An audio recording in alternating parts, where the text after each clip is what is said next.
Hey, it's the Ray Rican, and before I get into what I want to talk about today, um, I just want to quickly just address the issue going on in the with the polar vortex, especially where I used to live in Texas. A prayer for my friends, my many friends I made in North Texas when I lived there for 6 years. So I'm praying for you guys. Hope everything goes.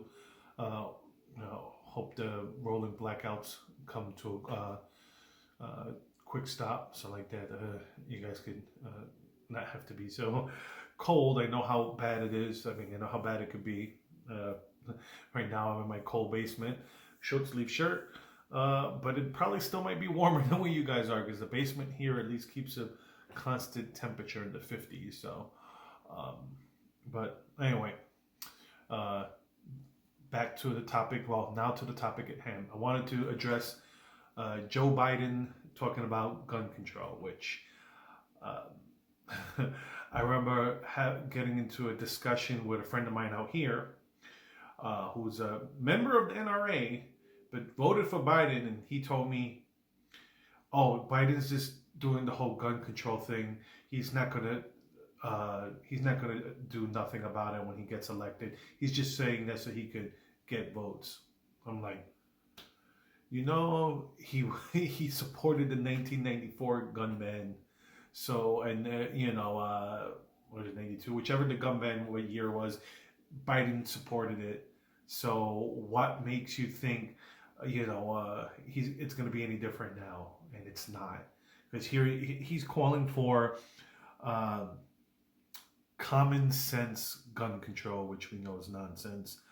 Um, the background checks, I don't care because that's fine, but it goes here: banning assault weapons and high capacity magazines and eliminating immunity for gun manufacturers who knowingly put weapons of war on our streets, which is nonsense.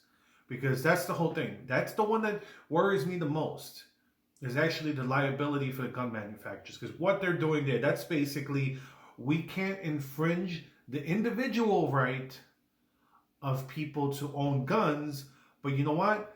The end around behind that is make it so expensive for the gun manufacturers to sell guns that then we can't have any. That's the diabolical one right there, and that's the one that we need to worry about. We need to worry about the other nonsense, because anybody who knows anything about guns, this is the irony. Anybody who knows anything about guns will tell you that there is no such thing as assault weapon. All it is aesthetics. That's all it is. It doesn't make a gun, it makes a gun look scarier. Maybe you're able to hold it better so you could get better aim. But other than that, there's no difference. There is no difference. I mean, I wish I could show you guys my 22, which, hold up, you know what? Okay, so here, this is what I wanted to show, because like I said, my 22, which here's a 22, put it close to the camera here. Here's a 22. There's my fingernail. That's how, for the people who don't know anything about guns, here's 22 ammo. Here's a thumbtack. Okay? It's not much bigger than a thumbtack. A push pin. Let's call it a push pin. So, look at it. That's a 22. Okay? That's for the people who don't know anything about guns and know anything about ammos. A 22 can be made into an assault rifle. Okay? A 22 could be made into an assault rifle. And there you go. That's the scary... they can make it into a scary looking gun. And they'll be like, oh, semi-auto, auto. They always go back and forth. A semi-auto is just a gun that you press the trigger, okay? You press the trigger, let go, and you shoot. That's semi-auto, okay? So as quick as you can pull the trigger is as quick as you can shoot. That's it. That's a semi-auto.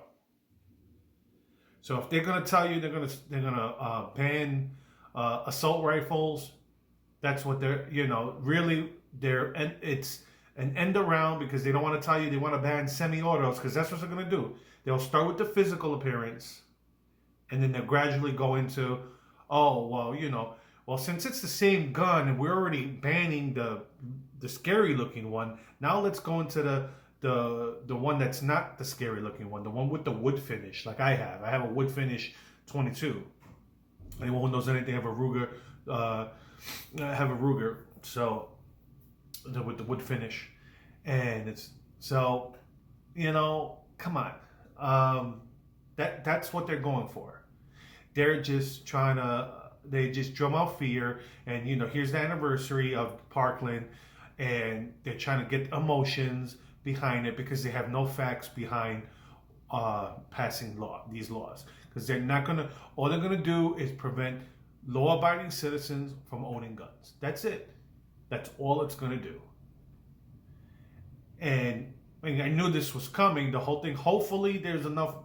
Hopefully, you have like Joe Manchin in West Virginia, and was it Kristen Sinema in Arizona, which are huge gun states, even for the Democrats in those states. They're two-way supporters. So hopefully, those two senators will be able to hold back any type of bad legislation that they actually try to pass. He could try to pass it. Either way, any type of anti-gun measures they pass, if they successful in passing it, it's gonna get challenged in court. Plain and simple. So that's it. That's all I wanted. I just wanted to address that issue. I'm not worried. Everybody talks about this. I already said my little piece about the impeachment, but this is something I'm really passionate about because coming from New York City, I was anti-gun for most of my young life until I shot a gun for the first time. And once you shoot a gun for the first time, it changes you. You see how hard it is to shoot. You see how much practice how much practice it takes. It could become an expensive hobby, especially the higher caliber guns. That's why I have a 22, is cheaper ammo. But the higher caliber guns, you could go and take your handgun to the range and easily shoot 2 or 3 boxes worth of ammo in less than an hour, and you're like, wow, you don't realize how much you shot, especially when you're shooting a gun like that. But anyways, if you're in one of those states, if you're in West Virginia, Arizona, or even if you're in some of those states and you're a two-way person, you have to contact your senators, because those are the ones. That's where it really needs to. Since there's the 50-50 split, that's the ones where you really need to contact your senators in those states and be like, hey, any type of two-way. If you want to keep your office, you need to vote against it. And that's what needs to be done. So let me know what you think in the comment section. Please like and subscribe, and hope you have a good one.